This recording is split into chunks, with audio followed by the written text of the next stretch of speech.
Zombie apocalypse.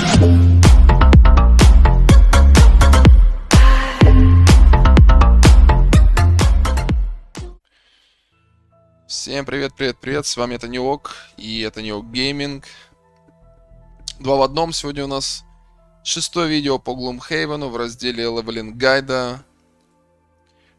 Крайний перс из стартовых, крадущий разум. Необычный перс, свои плюсы, свои минусы. Рассмотрим поподробнее, как обычно, каждую карту, каждый левел, каждый атрибут.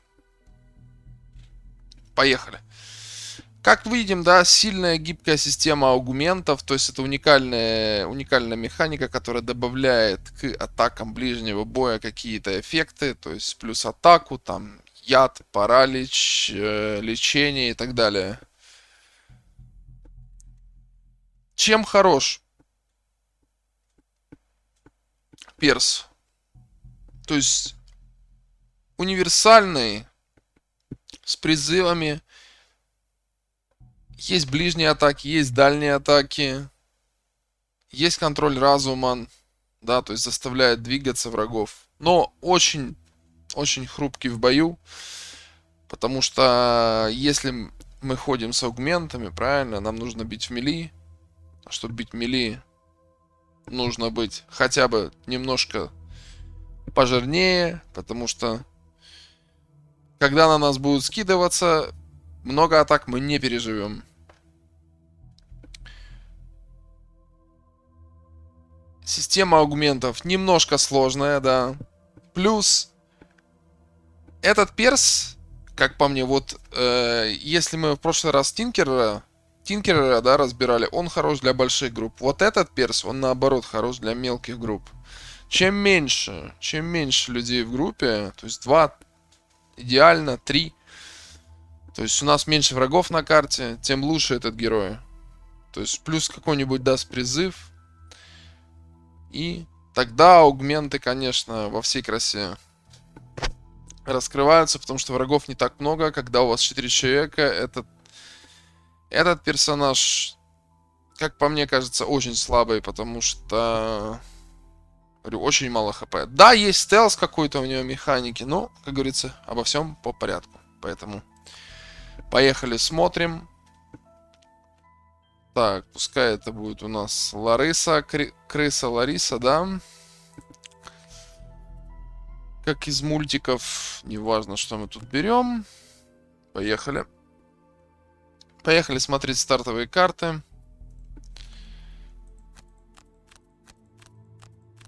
Десять карт у нас, да? Можем снарядить. Поехали. Смотрим. Смиренная скорбь. Атака 2. Добавьте +1 к атаке за каждый жетон отрицательного состояния на цели. Заставьте одного врага в пределах дальности 5. Выполнить ход под вашим управлением. Атака 2. Дальность 0. Цель другой враг в пределах дальности этого врага. Хорошая карта. То есть, если какие-то статусы на противнике, как для первого уровня, очень сильная карта на самом деле. У многих эта карта, у многих есть карты там 5-6 левела хуже, чем это. То есть карта сильно приличная. Однозначно берем исчезающая в ночи, добыча 1, невидимость на себя. Пока оставим, в принципе, не самая плохая карта с добычей, потому что есть невидимость, да. Атака 2, зловещий клинок. Атака 2, оттолкнуть 3, движение 4, атака 2. Тоже сильная карта, жалко, что внизу одноразовая. Ну, понятно, на первый уровень слишком жирно было бы, чтобы это была не одноразовая тема. Вот у нас пошли аугменты. Пока оставим. При ваших ближних атаках щит на себя единичка. Атака 1. Когда другой аргумент сыгран, сбросьте эту карту. Движение 4, прыжок. Если вы закончите движение на этой же клетке, с которой вы начинали, выполните действие смятения. Все враги, через которых вы переместились. Зачем вот это вот нужно? Очень странно. Ну правильно, если бы это было просто движение 4, прыжок, без вот этого условия, если вы остановитесь на той же клетке, Это было бы супер имба для первого уровня. Пока что и скипнем. Полчища грызунов. 6 здоровья, 2 урона, 1 мув, отравление. Берем. Хороший призыв. Помутнение рассудка. При ваших ближних атаках. Вот это самый сильный аугмент пока что. На первый уровень, правильно? Атака 1, добавьте плюс 2. То есть у вас обычные атаки будут идти на 4. На первом уровне. Представьте. Первый уровень, вы бафнулись. И каждая следующая атака у вас будет 4 по дефолт. Это супер сильно. То есть, однозначно да. Ну и нижняя рана там иногда. Ну, ситуативная история. Здесь лечение. Аугмент. То же самая история. Только лечение 2 на себя. Если бы было лечение 2, там рейндж 2. О, это уже история. Но, как говорится, на себя это немножко не то. Заставить одного игрового предела дальности 4, выполнить движение. Пока оставим. Движение 3, атака 1, добыча 2. Пока тоже оставим. Хотя добыча 2 интересно, но, как говорится, но. Атака 3, добавьте плюс 2 к атаке, получите за каждый жетон отрицательное состояние цели. Атака 1, дальность 2, оглушение. Пока мы все оставим. Сейчас мы наберем карты. Атака 4, дальность 5, разоружение. Движение 2, лечение 2 на себя. Ну, супер сильная карта. Хоть и одноразовая. Какого-то элитного пацана. Или не пацана, или девчонку. Разобрать, да? Плюс подхил на себя. Очень хорошо. Можно грейдить до 3. И до 3 там. Идет. Идет. Опять аугмент. Добавить смятение и отравление. Ну, кстати, вот этот аугмент.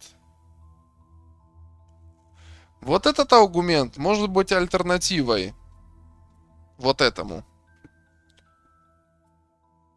То есть у вас будет атаки всегда отравлять и всегда давать смятение. То есть, по сути, вы будете наносить на единицу урона меньше. Почему? То есть, по одной и той же цели, да, сначала. Вы отравили, следующий удар вы уже +1, потому что отравление, да. То есть 2 + 1 уже 3 по дефолту.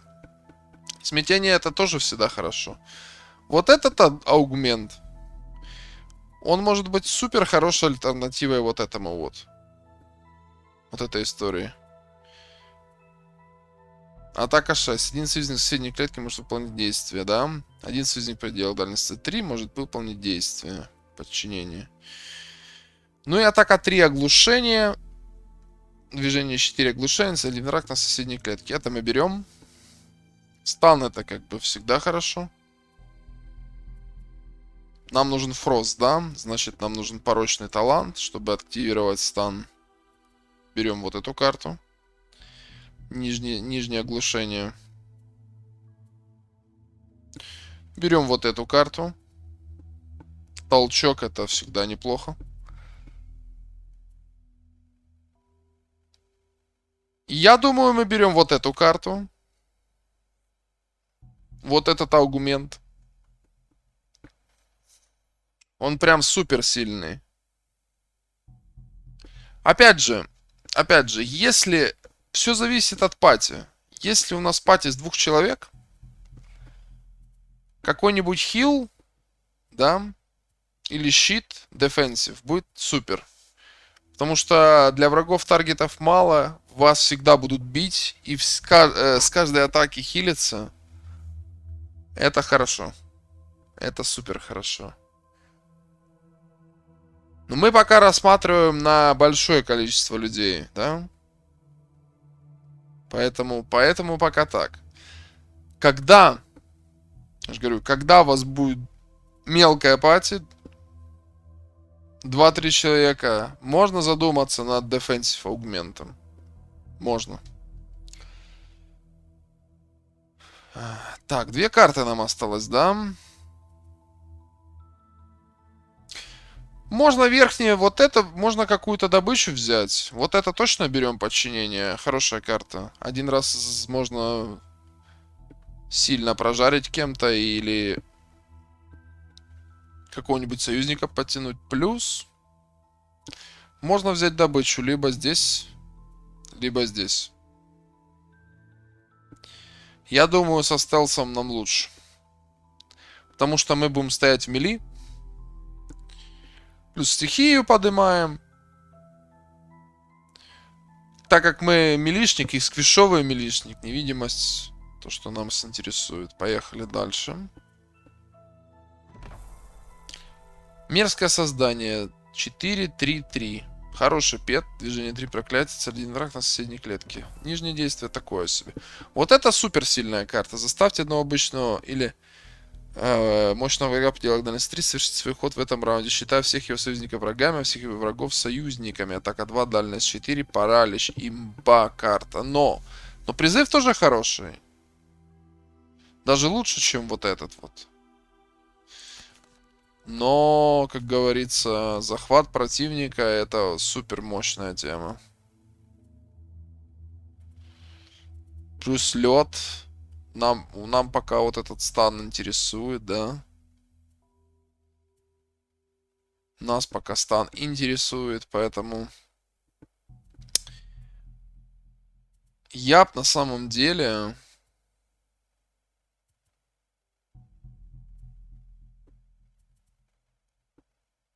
Знаете что? Вот петов бы и убрал бы пока что. Пока они не сильно выгодные. Хотя тут движение 4, посмотрим, сколько у нас движений. Это одноразовое. Это 3. На самом деле, блин, движений-то не так-то много. Тоже убирать неохота.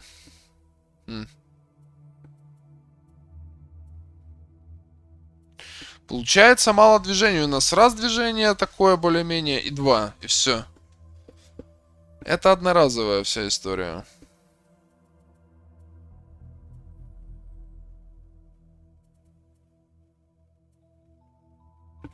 Ну вот уже первый выбор как бы такой интересный.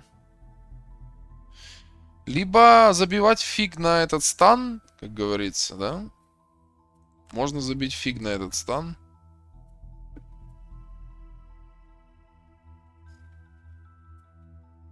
Все-таки оставить этого пета, да. Давайте так и сделаем.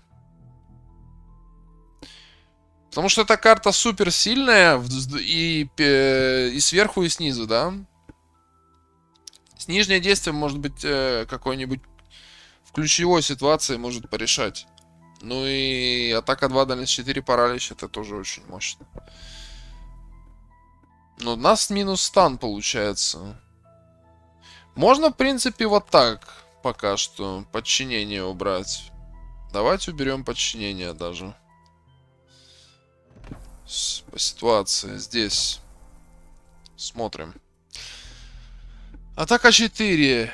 Дальность 4. Лечение 4 на себя. Атака 1. Усиление на себя. Ну, это что-то похожее на на дизарм, да? Одноразовая сильная верхняя атака. Очень сильная, похожие карты вот на эту, да? Прям супер похожие карты. Здесь у нас аугмент лечение 2, дальность 2. Вот этот аугмент. Вот этот аугмент уже серьезнее, чем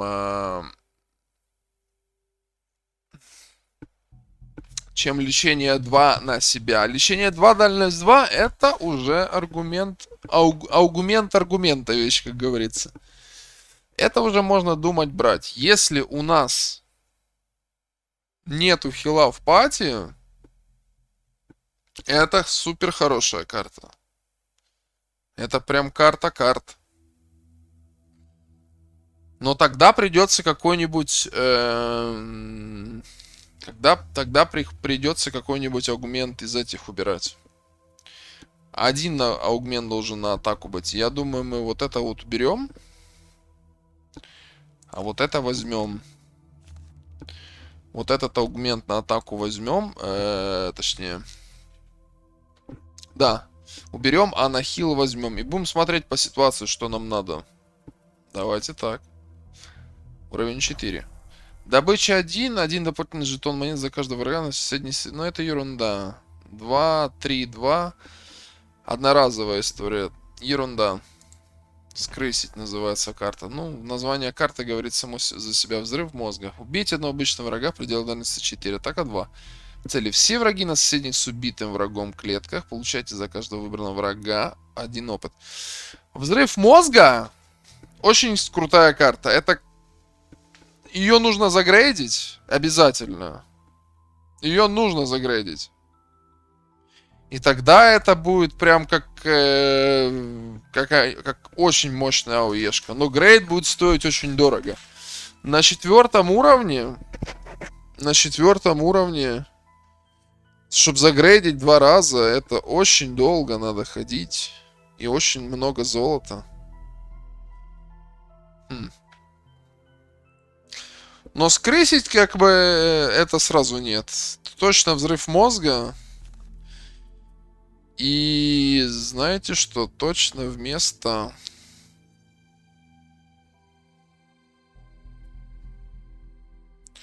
Все-таки вместо стана, наверное. И сколько у нас уже движений пошло? У нас раз, два, три, 4, да? Стоп. Раз, два, 3. Это дефолт. 4, да. Хорошо. Хорошо.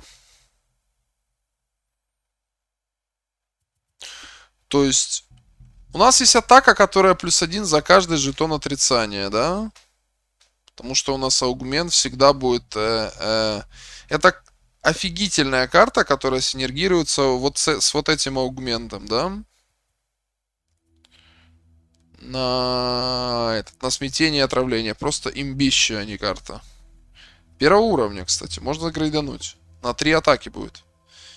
Это будет 5 дефолтных, 5-6 урона. Почему 6? Мы будем бить +1 с отравления. Это 6 урона. Если грейд. Так 5.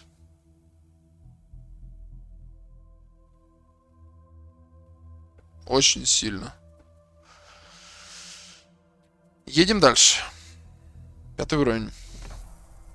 Массовая истерия. Атака 1, дальность 4, цель 4, смятение. Холод. У вас будет одновременно 2 действия способности аугмент. Ну, 2 аугмента точно берем. Нужен фрост, стан. Заставьте одного врага предел дальность 5, выполнить подход вашим дизайном 2 действия. Ну, фрост не всегда будет, как бы. А массовое смятение это сильно, и 2 аугмента это очень сильно. Поэтому мы это берем. И мы это ставим вместо...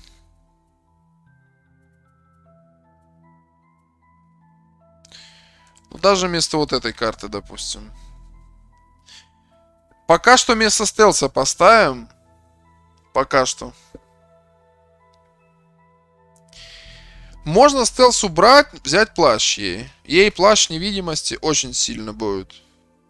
Нужна какая-то еще карта хорошая невидимости. Тогда можно будет. Просто добыча. Если бы там была атака какая-то сверху. Но добыча, это, блин, вообще не туда. Давайте пока уберем. Нам нужна будет еще одна карта с невидимостью. Атака 1, отравление. Атака 1, смятение. Вот эта карта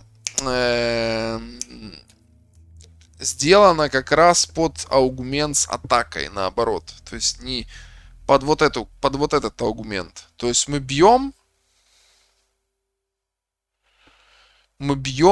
на 3 там и на 3 там. То есть вот эта карта сделана, синергирует с этой.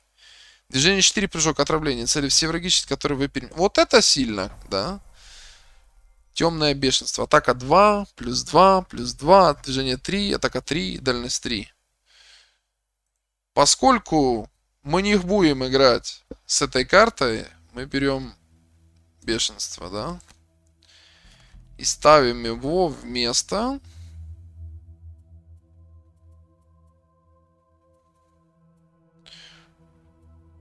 У нас есть где-то этот, как его говорится, луна?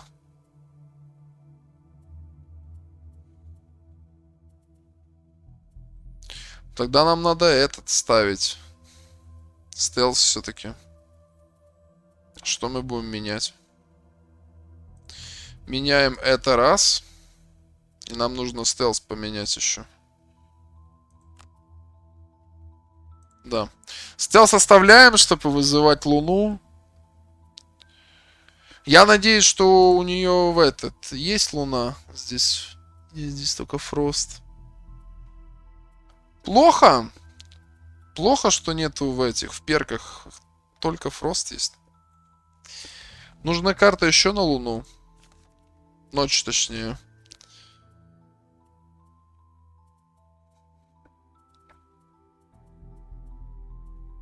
Какая карта еще ночь?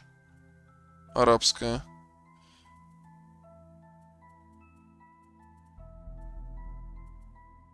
Одна карта всего-навсего. Ну, значит, она и будет. Поехали дальше. Аугмент. Ответный удар 2, да? Движение 2, атака 2. Ну, хорошее нижнее действие. Ответный удар 2 нам не поможет, если нас будут ваншотить. Лечение 5 на себя, щит на себя, глушение на себя. Интересно. Враг все ваши дальние атаки получает эффект ваших действующих способностей с атрибутом аугмент. В этом раунде. В этом раунде, да? А если б всегда? Я думал, если бы здесь был знак бесконечности, это была бы одна из лучших карт вообще. Все, что есть. То есть каждая дальняя атака была бы с аугментом. Прикиньте, это ж просто имбище. А так выбор, кстати, очень сложный на самом деле. Зачем нам ответный удар, когда у нас мало хп?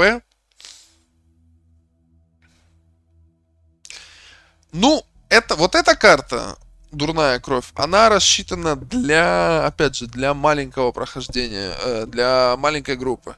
Когда у нас будет 4 человека в группе, ответный удар 2 нам вообще не поможет. Никак. Нас просто уничтожат. Нас просто уничтожат.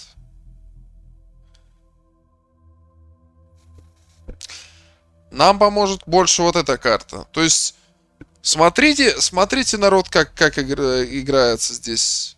Здесь на самом деле не все так просто с ней, с этим персонажем. Есть где ты берешь то единственное, что хорошо, и оно будет хорошо везде. А здесь как бы эта карта хороша, психозащита. Для большого пати, для маленького пати хороша дурная кровь. Потому что, я же говорю, аугмент, ответный удар 2 на большую группу useless. Мы сквиш. Нас будут на 7 уровне с 2000 убирать. Нам ответный удар 2 не сильно поможет. Он может один раз где-то зарешать. Какого-нибудь добить что-нибудь, да? Типа призрака, что-нибудь, демона какого-то, да? Может. И все на этом. А хил, как бы, если брать дефенсив, хил 2 на кого угодно. Это намного круче. Поэтому берем защиту. И пока даже ее ставить не будем, я так смотрю. Вместо чего ее ставить-то? Здесь ауешка. Здесь майн-контроль хороший. Здесь наш аугмент.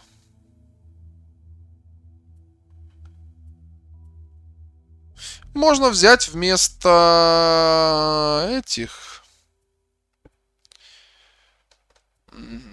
Как его называют? Вместо грызунов, но опять же...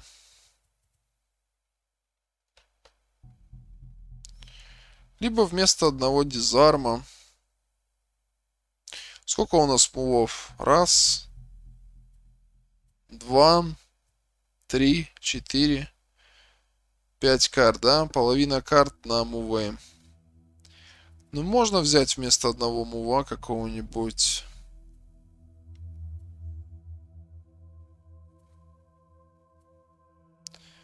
Можно вместо дизарма этого взять, попробовать. Или даже вместо грызунов. Го вместо грызунов смотреть. Да. На 7-м уровне уже эти петы никому не нужны. Атака 3, дальность 4, цели 2. Грейдится цели, атака грейдится, отравление, проклятие, если мы снять. Убираем Луну. Опять же, у нас с Луны... Луна, ночь, кто как называет. У нас одна карта. Такое. Движение 5, щит 1 на себя. Но это очень сильная карта. Господство. Один союзник на соседней клетке может выполнить действие. 4. Эта атака получает эффекты ваших действующих способностей с атрибутом аугмент. Ну, это тоже хорошо. Но союзник на соседней клетке. Если бы один любой союзник, это да. Это, конечно, мощь. Заставьте одного обычного или мощного врага в пределе дальности 5 совершить свой ход в этом раунде под вашим управлением. Ага. То есть эта карта аналог... Где она? Где этот паралич? Ну, ёшкин, матрешкин, где ты?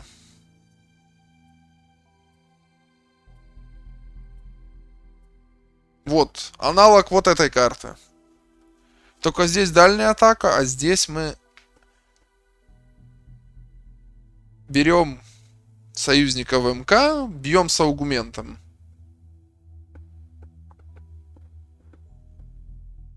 Но это прям...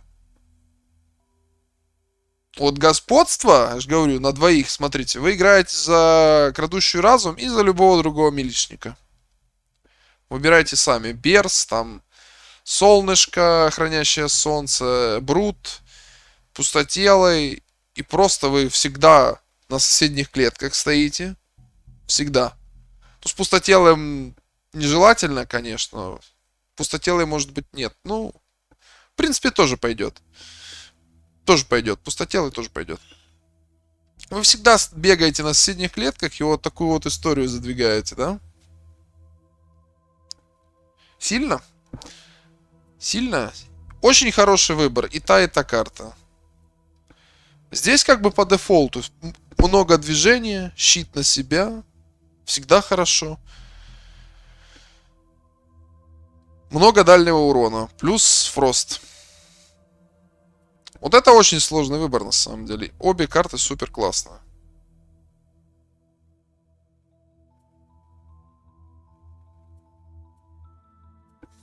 Можно сделать просто господство поменять на захват противника. То есть это идентичные карты по смыслу. А всеобщий кошмар...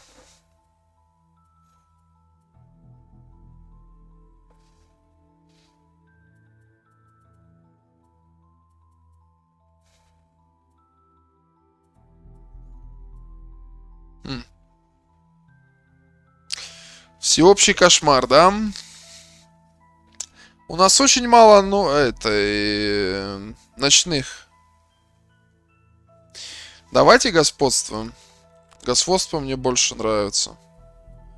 Вместо захвата берем одинаковые карты, но это еще лучше даже. Хотя та карта тоже сильно крутая. Все как один. ХП 9, атака X. X половина текущего количества ОЗ крысиного короля с округлением вверх. Половина текущего количества ОЗ крысиного короля.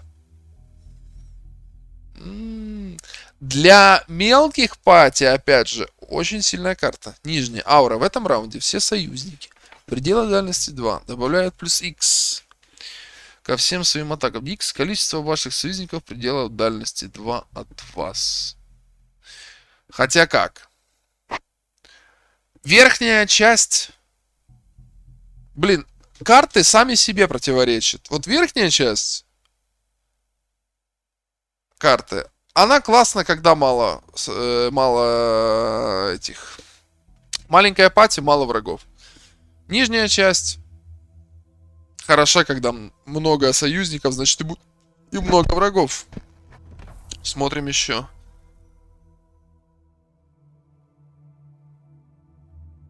Аугмент. При ваших ближних атаках. Win, kill one normal target. Ну, минус ночь. У нас на ночь одна карта. Одна. Может, где-то мы здесь пропустили карту на ночь. Вот эту карту, да, мы пропустили. Да, вот эту карту мы пропустили. А 6-й уровень, что у нас было? Темное бешенство.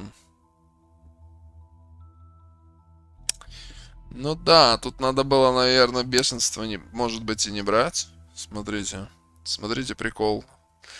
Раз такие карты здесь. А хотя вот еще и, да? В принципе, здесь тоже невидимость есть.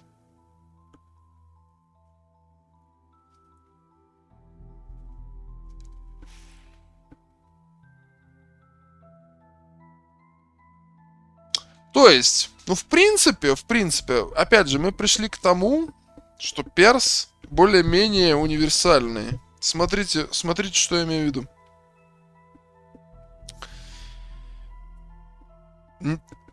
Ошибка моя. Ошибка, да? Вот эту карту нужно, в принципе, брать. Да. Губительное объятие нужно брать. А аугментов у нас 3 хороших. Раз. 2. И 3. То есть можно взять 2 атаки или атака плюс хил. И тогда, когда мы берем 2 атаки, вот эта карта становится прям супер имба. Прям невероятная имба. То есть... Но эта карта тоже очень сильная. Я просто ее взял из-за нижнего действия. Это одни из самых сильных карт по нижнему действию. То есть, когда ты двигаешься, атакуешь. Это лучше не придумаешь. Еще атакуешь намного. Им в рейнже на 3. Это лучше не придумать. Карта. Но верхнее действие, как бы... Фрост у нас будет часто, а вот Луна под вопросом. У нас одна карта всего. Поэтому... Какое бы ни крутое нижнее действие, я так хапанул не глядя. Скорее всего, глядя уже на все карты, нужно брать вот эту штуку. Объятие. Плюс от массовое отравление, как бы не забывайте. Мы можем... Движение 4, есть грейд, это 5, плюс ботинки есть на 3. То есть у нас может быть в теории эта карта движение 8, и она не сгорает. И можно очень много врагов отравить. Это прям очень сильная карта. Это супер сильная карта. Она как суппорт идет. То есть мы отравили там второй какой-нибудь Ауеда Магер, там элементалист, какой-нибудь отравитель или плетущие чары. Просто накрыли потом с +1 урона по всем, которые отравление. Просто очень крутая карта. То есть здесь у нас все правильно взято, кроме, как ни странно, вот этой карты. Темное бешенство. Хотя она очень крутая. Просто глядя, что дали в конце. Аугмент, помойка. Нижнее действие очень хорошее. То есть добыча, как бы лучше бы там была какая-то атака. Атака 1, там дальность 2 вместо добычи. То, что Луна хорошо, невидимость хорошо, движение хорошо, да?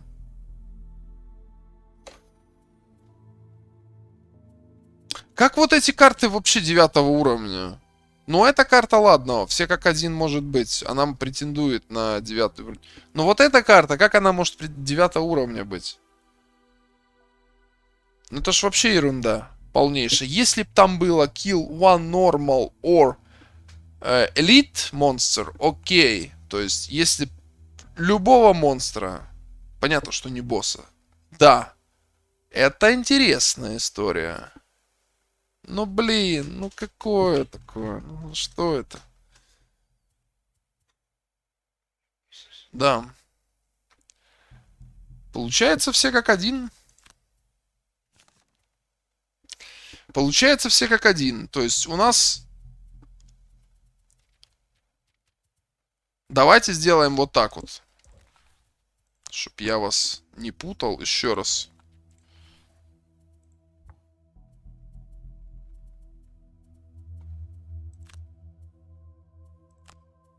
А вот у нас мочущий уровень 1, да? Смотрим еще раз уровень 2, да?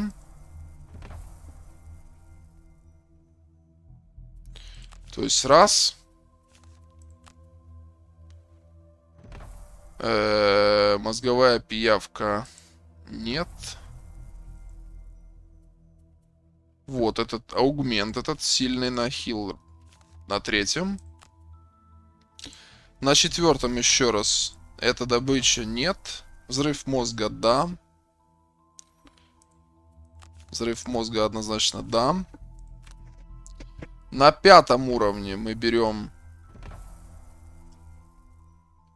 два аугмента однозначно.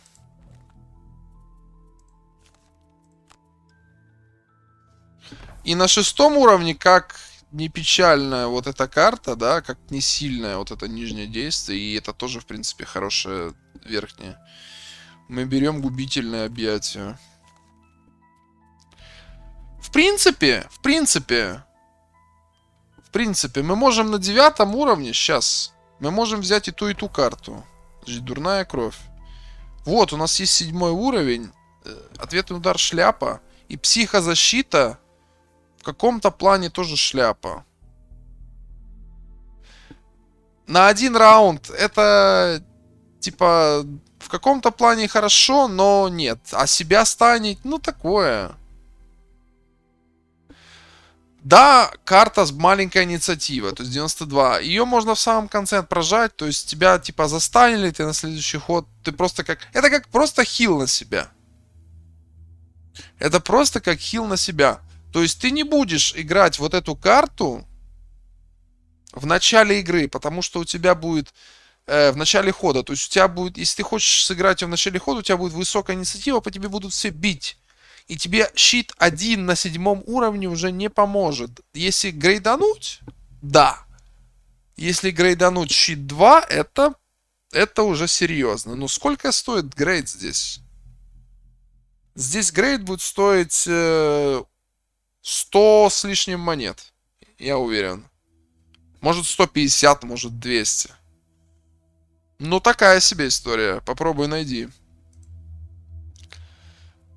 Поэтому можно взять бешенство на изи. Вместо этого и вместо этого. Вот так вот мы придумали. На 8 уровне нам хорошие карты дают же, по-моему, да? Мы берем кошмар. Не, мы берем господство. Мы берем господство. И на 9 уровне мы берем все как один.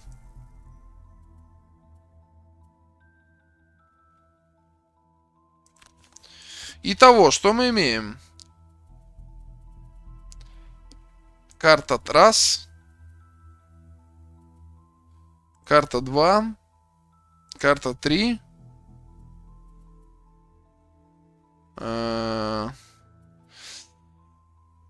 В зависимости, что нам надо. Если нам надо 2 атакующих аугмента, берем раз. Обязательно. Где 2 аугмента еще? Обязательно вот эта карта, это всегда будет играться. Плюс, где этот на статусы? 2 аугмента на атаку. Эта карта обязательная. Слишком имба.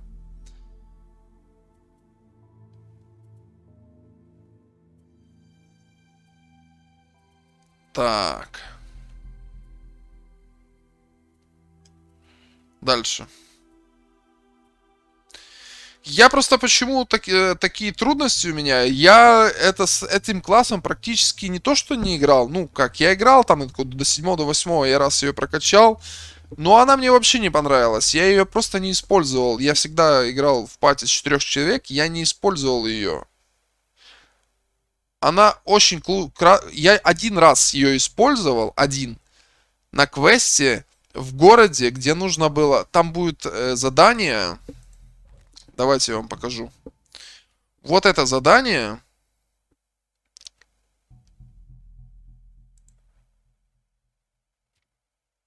Жуткий погреб. Вот здесь я единственный раз ее использовал. И здесь она очень крутая. Но этот квест открывается по по личному заданию. Он просто так недоступен. То есть там комната, это специфическое подземелье, очень клевое. Там комната, 4 разных коридора, и каждый персонаж начинает в своем коридоре. Чем меньше людей, тем меньше врагов в каждом коридоре. И поэтому у меня как раз у Крадущий разум был этот квест, я ее сделал, я ее отправил на пенсию, чтобы прокачать процветание. И здесь вот прям супер яркий пример, как этот перс раскрывается и работает. Вот вы берете два человека, запускаете одного там, не знаю, кого угодно, который тоже может сам похилиться, хорошо дамажит, есть какие-то survival тулы, то есть выживание, и ее. Она свой этот проходит замечательно. Плюс какой-нибудь, если призыв, да, с призывом она там вообще развалит. Поэтому, что нам, 3 карты остались, да?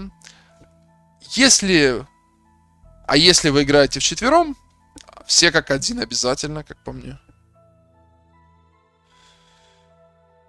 Темное бешенство тоже я возьму.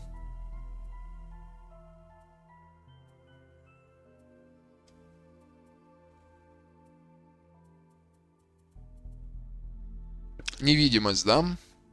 Невидимость нужна. Раз.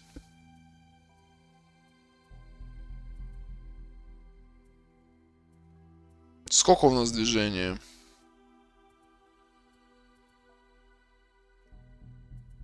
Раз, два, 3. Можно еще одно с движением что-то взять.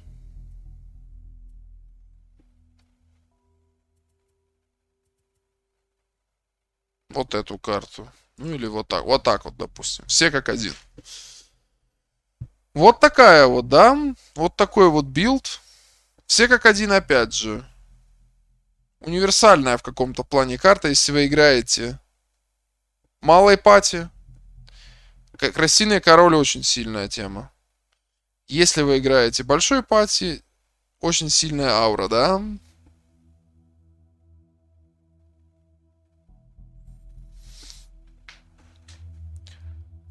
То есть плюс 4 ко всем своим атакам какого-нибудь босса или какой-нибудь сильный пак или там коридор пройти за один ход. Но это прям одно того стоит. То есть в пределах 2, да? Надо понимать, что в пределах 2 у вас будет плюс 4 к атаке. У всех. Сильно. Сильно. Ну вот такая вот история. Смотрим перки. То есть сначала мы минуса убираем. Однозначно раз, минус, минус 2. Минус 3. Потом убираем эффекты сценария обязательно. Дальше мы добавляем плюсы. Добавляем плюсы. Удаляем нолик, допустим.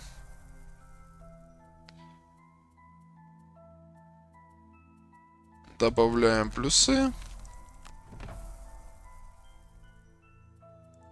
Вот это от разоружения, смятения. Потом добавляем оглушение, паралич, смятение притянуть в самом конце. Ну, в каком порядке здесь, кстати, уже особо не важно.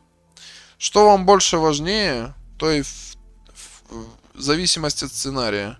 Смотрите, то и добавляете. Может, где-то иммунитет там к оглушению добавляете, смятение, паралич. Может, наоборот. Ну и притянуть в самом конце. По айтемам. Что хорошо?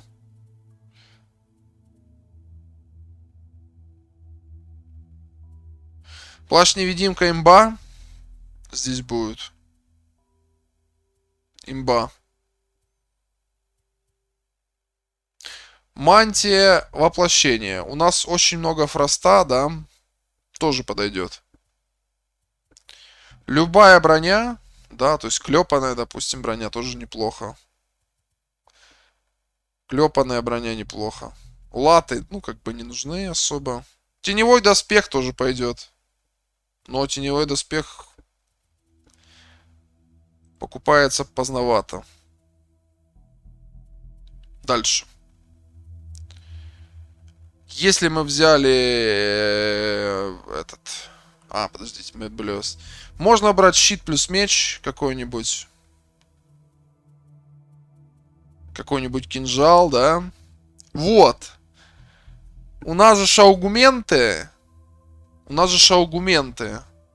Обычные атаки, да? Ближние. И берете универсальный кинжал. И вместо двоечки у вас уже троечка. И это прям супер мощно. Сбалансированный кинжал это слишком поздно открывается. Универсальный... Понятно, что в идеале сбалансированный клинок. Вот это на нее в пати с 2 человек она просто будет уничтожать всех. С аугументом на 2 атаки. Вы представьте, сколько дэмэджа.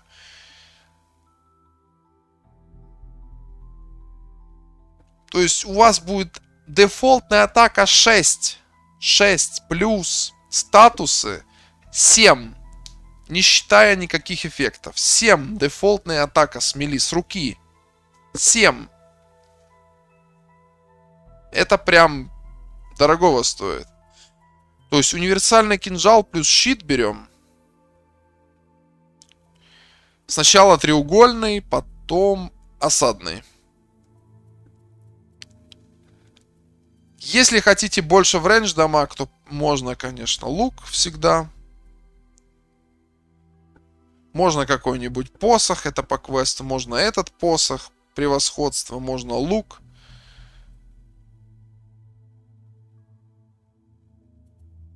Можно сетку в начале, то есть... Можно шипованный щит, кстати. Можно бомбочку. То есть любое, что помогает, что дает какие-то плюсы, берите это во внимание. Жезл Мороза не особо нужен. То есть такое, да?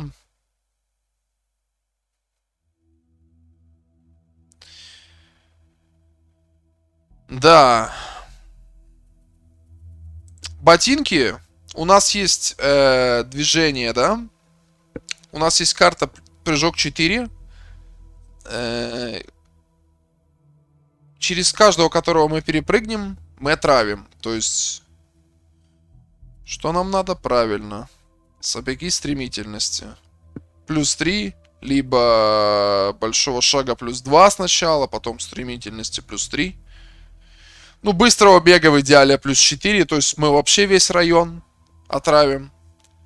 То есть сапоги на плюс движение. Шлем. Очки орлиного взора, да. Ожерелье зубов тоже да. Потому что вы будете часто убивать. Особенно, когда у вас будет мало народу. и вы возьмете универсальный кинжал и будете просто с автоатаки настолько заряжать, что мама не горюй. Можно талисман вдохновения, всегда хорошо. Защитный амулет это потом открывается, но, как говорится, тоже супер имбовая карта.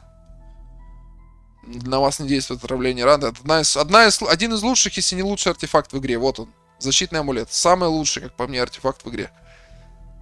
Потому что врагов с ядом, особенно рана, да, раны не так много врагов, там только плюс-минус драконы, там еще парочку, а с ядом куча врагов. И куча модификаторов у противников, когда они там травят. Рана в основном дрейки и, по-моему, еще бы хоть вспомнить кто.